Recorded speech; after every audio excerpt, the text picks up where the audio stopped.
Hello. So this is my new gold branching hammer coral frag. I've been trying to track down one of these at a decent price for about 3 years now. I've just been all over the place looking for them, and finally my local fish store had one in at a decent price. It's a dual-headed frag. It's a small one, of course, at this point. I've only had it a few days now, so of course it's still, doing its hammer thing where it sulks for a little bit for a while, and then, after a few days, weeks, or whatever, it just really opens up.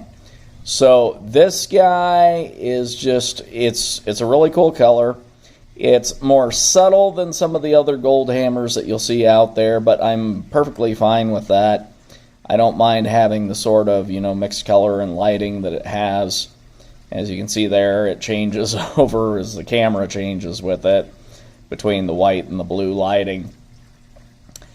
So anyways, this, it's my most expensive coral. Granted, I haven't spent nearly as much as a lot of people do on corals.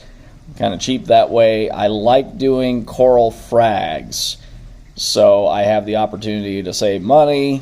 It gives me an opportunity to watch them to grow out more, as well as being able to check early on for pests and other such things, just so it's easier for me to track and monitor that. So it'll be really interesting to see where this guy goes and develops from here, and just see what it does for the tank. And really happy to have these. If you've done any research into gold hammers, you know that at least at one point or another they commanded a fairly hefty price tag. A year or two ago, these guys were easily going for between $100 to $150 a head. So that's one of the reasons why I've held off on buying one of these things, just because it was just too expensive. So anyways, I will be doing periodic updates of this guy and just tracking its growth, progress, and just seeing how it does.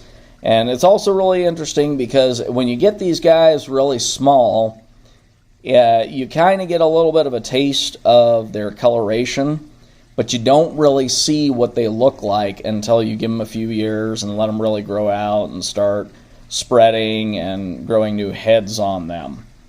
So kind of like in the case where I have this massive frog spawn here. When I first got it, I thought it was just kind of a sort of brownish, greenish coral, and then it turned out to be a very nice, gorgeous gold frog spawn that now has 20 heads on it. And it started out as a little 2-head frag, not too different from this guy.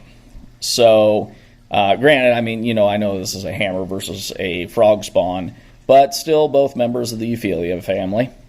So anyways, it'll be interesting to track and see where this grows and what it looks like as it expands out, and if it'll add some additional more coloration to this thing. And that's all I've got, and thanks for watching.